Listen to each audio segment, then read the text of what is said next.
আসসালামু আলাইকুম। কেমন আছেন সবাই? আশা করি আল্লাহর অশেষ রহমতে ভালো আছেন। আলহামদুলিল্লাহ, আমরাও আল্লাহর অশেষ রহমতে ভালো আছি। নতুন দিনের নতুন একটা ব্লগ ভিডিও নিয়ে আপনাদের মাঝে হাজির হয়েছি। আশা করি আপনাদের কাছে ভালো লাগবে।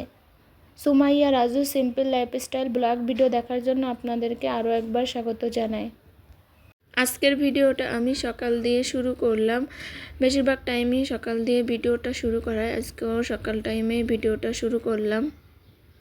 একজন গৃহিণী বা একজন মায়ের সকালটা মনে হয় এক প্রকার যুদ্ধক্ষেত্র। সকালটা শুরু হয় যুদ্ধক্ষেত্র দিয়ে। আসলে অনেক রকমের কাজ থাকে, কিন্তু সকালে অনেক তাড়াহুড়া বেঁধে যায়। অনেক কিছু কিন্তু সকালবেলা ঘুম থেকে উঠে সামলাতে হয় একসঙ্গে। আমি এখানে আমার বাবাটার টিফিনের জন্য কিছু ব্রেড টোস্ট করে নিচ্ছি।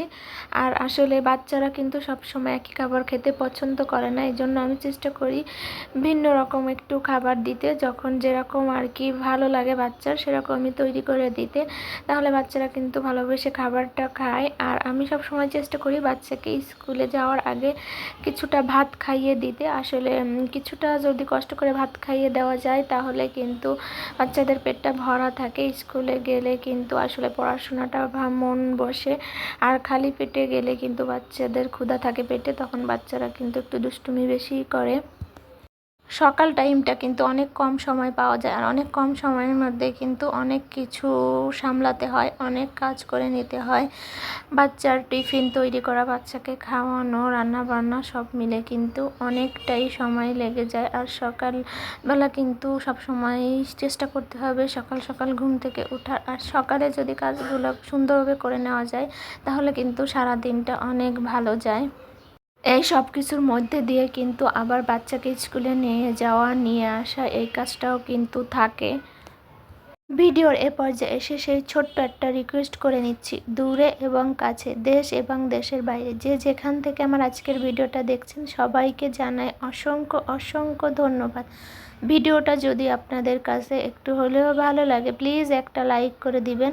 আপনার একটা লাইক আমার ভিডিওটা আরও কিছু সংখ্যক মানুষের কাছে পৌঁছে দিতে সাহায্য করবে। আপনি একটা লাইক দিলেও পারেন, না দিলেও পারেন, সেটা আপনার কোনো ক্ষতি হবে না, তবে আপনার একটা লাইক আমার অনেক উপকারে আসবে। এখন বাচ্চাকে নিয়ে স্কুলে দিয়ে আসবো, আর এদিক থেকে আমার বাবাটা দেখুন আমার হাতে কোনোভাবেই তালা দিবে না। সে তালাটা নিচে রেখে তারপরে নিজের আইডি কার্ডটা পড়লো, তারপরে আমার হাতে তালা দিবে না, সে নিজেই আর কি গেটে তালা দিবে। বাবুকে স্কুলে রেখে আসলাম, এখন আমি আমার বাকি কাজগুলো করে নেব। আসলে বেডগুলো গুছিয়ে নিব সবার আগে। আসলে বেডগুলো ঘুম থেকে ওঠার সাথে সাথে গুছাতে পারলে ভালো হয়, কিন্তু ওই যে সকালে অনেক রকমের কাজ থাকে, তার জন্য হয়ে ওঠে না। আর এখন হচ্ছে সবাই আর কি যার যার কর্মে ব্যস্ত। এখন আমি নিরিবিলি সব কাজগুলা করে নিব, বেডগুলো আগে গুছিয়ে নিব। আমার মনে হয় বেড যদি গুছানো হয়ে যায়, তাহলে ঘরের অর্ধেক কাজ হয়ে যায়। আর ঘরের মেইন সৌন্দর্য কিন্তু বেডশিট যদি গুছানো থাকে, তাহলে ঘর কিন্তু অনেক গুণ সৌন্দর্য বেড়ে যায়। আমি কিন্তু সবসময়ই একটা কথা বলি, আমি বেশিরভাগ টাইমে কিন্তু দিনের বেলা ভয়েস দিই, যার কারণে কিন্তু আশপাশ থেকে অনেক বেশি নয়েজ আসে। প্লিজ সবাই একটু ক্ষমার দৃষ্টিতে দেখবেন, আর শব্দটা প্লিজ সবাই একটু ইগনোর করবেন। ওই রুমের বেডশিটটা গুছিয়ে নিয়েছি, এখন এই রুমের বেডশিটটা গুছিয়ে নিব। আজকে এই রুমের বেডশিটটা উঠিয়ে ফেলবো, অন্য একটা বেডশিট বিছাবো। আসলে বেডশিট কিন্তু খুব বেশি দিন ভালো থাকে না, দেখা যায় সর্বোচ্চ 3 থেকে 4 দিন বা 1 সপ্তাহ ভালো থাকে, তারপর কিন্তু বেডশিট প্রচুর ময়লা হয়। আর যদি ঘরে বাচ্চা থাকে, তাহলে তো 3 থেকে 4 দিনের বেশি বেডশিট রাখা যায় না, তাহলেই ময়লা হয়ে যায়। তবে আসলে 2 থেকে 3 দিন সবসময় পেরে উঠি না ধুতে, তবে 1 সপ্তাহ গেলেই চাদর ধুয়ে ফেলি। চলুন আজকে কিছু মিষ্টি আপুদের কমেন্ট পড়ে নিই। আসলে কমেন্ট পড়তে না আমার খুব ভালো লাগে।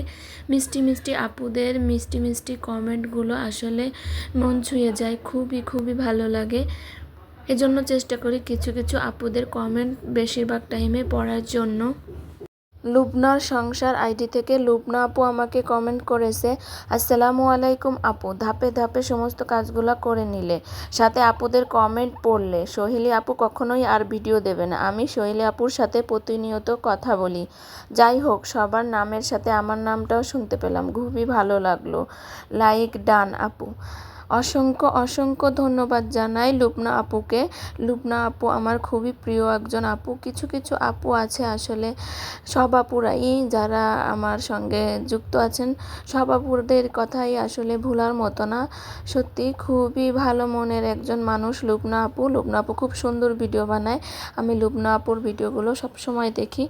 লুবনা আপু তোমার জন্য অনেক অনেক ভালোবাসা।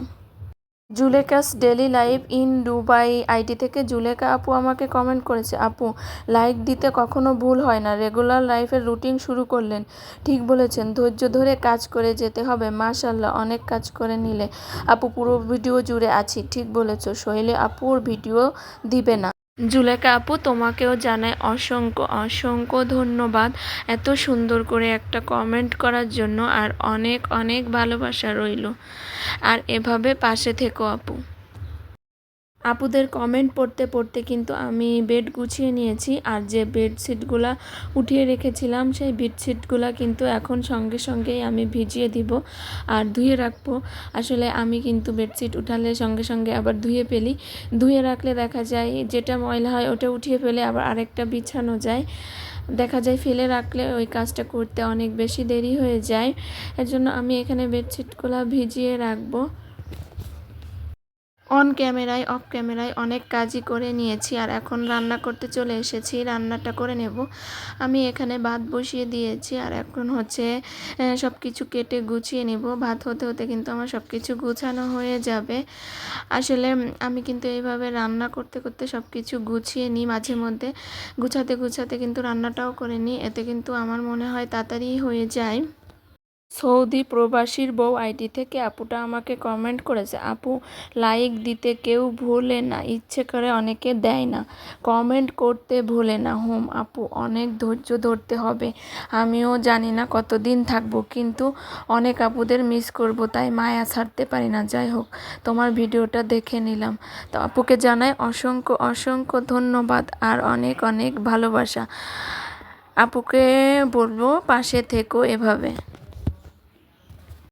আমি ঠিক জানি না আসলে ইচ্ছা করে লাইক দেয় না বা দিতে ভুলে যায়, আমি সঠিক জানি না।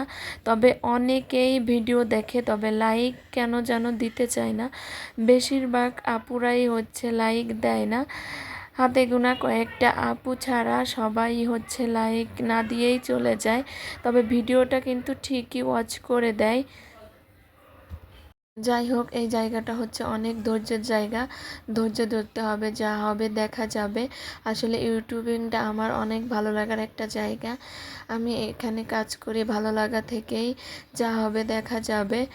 আর এখানে কিন্তু আমি রান্না করতে করতে বাবুকে এর মধ্যে নিয়ে এসেছি স্কুল থেকে। তারপর এখানে কিন্তু বাবুর জন্য এক গ্লাস শরবত করে নিচ্ছি লেবু দিয়ে। আসলে বাইরে থেকে আসলে কিন্তু অনেকটাই গরম লাগে, আর এই গরমের মধ্যে কিন্তু শরবত খেতে কিন্তু ভালোই লাগে। আর এর জন্য কিন্তু আমি আমার বাবাটাকে এখানে একটু শরবত করে দিলাম। তারপর এখানে কিন্তু আমি বাকি রান্নাগুলো করে নেব এখন। আজকে আমি এখানে হচ্ছে গুঁড়া মাছগুলোকে আলু দিয়ে হাতে মাখিয়ে রান্না করব। আর মাছ কিন্তু এভাবে হাতে মাখিয়ে তারপর রান্না করলে কিন্তু অনেক বেশি ভালো লাগে খেতে। আচ্ছা আপুরা, আমার ভিডিও আপনাদের কাছে কেমন লাগে আমি জানি না, ভালো লাগলে চ্যানেলটা সাবস্ক্রাইব করে আমাদের পাশে থেকে যেতে পারেন। আর যারা অলরেডি এই কাজটি করে দিয়েছেন তাদেরকে জানাই অসংখ্য অসংখ্য ধন্যবাদ। আর এভাবে সব সময় ভালোবেসে আমাদের পাশে থাকবেন, আমিও আপনাদের পাশে থাকার চেষ্টা করব সব সময়। আজকের ভিডিওটা আমি এখানেই শেষ করছি। রান্না করতে করতে দেখা হয়ে যাবে নেক্সট কোনো ভিডিওতে। সে পর্যন্ত সবাই ভালো থাকবেন, সুস্থ থাকবেন, আর আমাদের জন্য দোয়া করবেন। আপনাদের জন্য দোয়া রইল। আল্লাহ হাফেজ, আসসালামু আলাইকুম।